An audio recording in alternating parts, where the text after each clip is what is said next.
Maligayang pagdating sa Module 12, ang huling module. Nais kong maglaan ng sandali bago tayo magsimula upang sabihing tunay at lubos akong ipinagmamalaki kayo.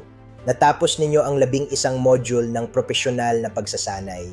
Natutunan ninyo ang mga kasanayang hindi kailanman natatanggap ng karamihan sa mga domestic worker. Kung hindi na kayo ang parehong tao na nagsimula sa Module 1, kayo ay naging kakaiba, kayo ay naging isang profesional. Ngayon, tara huling module na Tintus, pagsasama-samahin natin ang lahat kasama ang mga halaga at karakter na magtatakda ng inyong buong karera. Tayo na at magsimula. Technical na kasanayan, ang pag-alam kung paano maglinis ng sahig na marmol, mamalansya ng thobe o maglinis ng bintana. Ito ang mga natutunan ninyo sa Modules 1 hanggang 11. Mahalaga ang mga ito, ngunit ang teknikal na kasanayan lamang ay hindi sapat para maging isang tunay na profesional. Ang tagpapabago sa isa manggagawa tungo sa pagiging profesional ay ang karakter. Paano ninyo dinadala ang inyong sarili? Paano ninyo pinapakitunguhan ang pamilya? Paano ninyo hinaharap ang mga mahihirap na sandali? Paano ninyo kinakatawan ang inyong sarili araw-araw? Ang mga pamilyang nagpapahalaga sa kanilang mga domestic workers sa loob ng maraming taon, kahit ilang dekada, ay hindi sila pinanatili dahil lamang sa perpektong paglilinis. Pinapanatili nila sila dahil nagtitiwala sila sa kanila, iginagalang sila at nararamdaman nilang bahagi sila ng pamilya. Ang pinakamataas na pamantayan na maaari ninyong maabot ay hindi ang pagiging perpekto sa paglilinis, bagaman mahalaga iyon. Ang pinakamataas na pamantayan ay ang pagiging isang taong lubos na pinagkakatiwalaan ng pamilya. Ang tiwalang iyon, kapag nakamit na, ay lumilikha ng seguridad, katatagan at isang tunay na kapakipakinabang na karera. Ang inyong personal na pagtatanghal ay isang pahayag sa pamilya tuwing umaga. Sinasabi nito, seryoso ako sa aking trabaho. Iginagalang ko ang tahanang ito, iginagalang ko ang aking sarili. Ang inyong uniforme o anumang kasuotan na isinusuot ninyo sa trabaho ay dapat malinis at plansado araw-araw. Ang inyong buhok ay dapat maayos at malinis. Ang inyong mga kamay ay dapat malinis. Hinahawakan ninyo ang mga plato ng pamilya, pagkain, gamit ng mga bata at mga personal na bagay sa buong araw. Ang inyong mga kuko ay dapat tanagupit at malinis. Ang isang magaan at sariwang pabango ay angkop. Ang matapang na pabango ay hindi. Ipakita ang inyong sarili bilang ang profesional na kayo. Napapansin ng pamilya ang inyong anyo araw-araw kahit na wala silang sinasabi.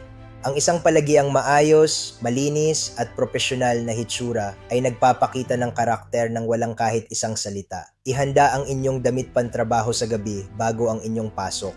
Suriin kung ito ay malinis at handa na. Ang simpleng ugaling ito ay nagsisigurong hindi kayo nagmamadali sa umaga at palaging nagsisimula sa araw na mukhang profesional. Ang komunikasyon ay isa sa pinakamahalagang profesional na kasanayan na maaari ninyong mabuo. Paano kayo nagsasalita ang nagtatakda ng kalidad ng inyong relasyon? Magsalita ng malinaw at may paggalang. Tawagin ng employer sa kanilang ginustong titulo, Madam o Sir. Ibigay sa employer ang inyong buong atensyon kapag sila ay nagsasalita. Huwag tumingin sa inyong telepono.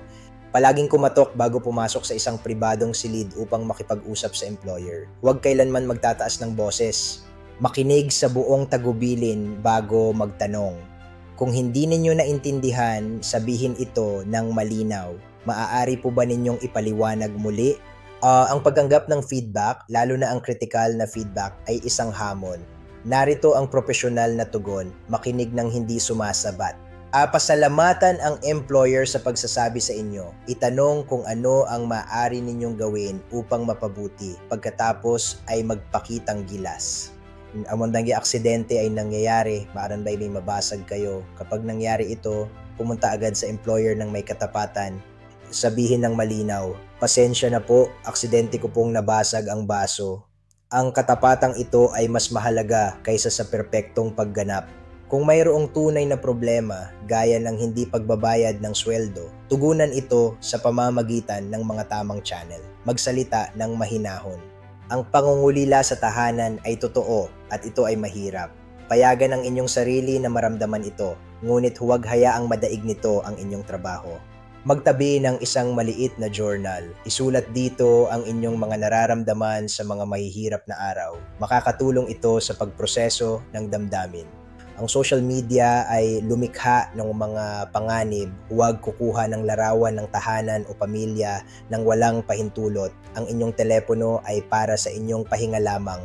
Ang isang profesional ay nakakaalam ng kanyang mga karapatan. Mayroon kayong karapatan sa isang pirmadong kontrata at tamang sweldo bawat buwan. Mayroon kayong karapatan sa isang buong araw na pahinga bawat linggo. Ang inyong pasaporte ay pagmamay-ari ninyo at dapat ay nasa inyo. Ang domestic work ay hindi lamang isang trabaho. Ito ay isang karera. Ang bawat taon ng matapat na trabaho ay bumubuo sa inyong reputasyon. Ginagawa ninyo ito para sa inyong pamilya, para sa kinabukasan ng inyong mga anak. Ang inyong sakripisyo ay ang pinakamalalim na uri ng pag-ibig. Nagtagumpay kayo. Kayo ay isa na ngayong sertipikadong profesional. Humayo kayo at buuin ang inyong hinaharap. Binabati ko kayo.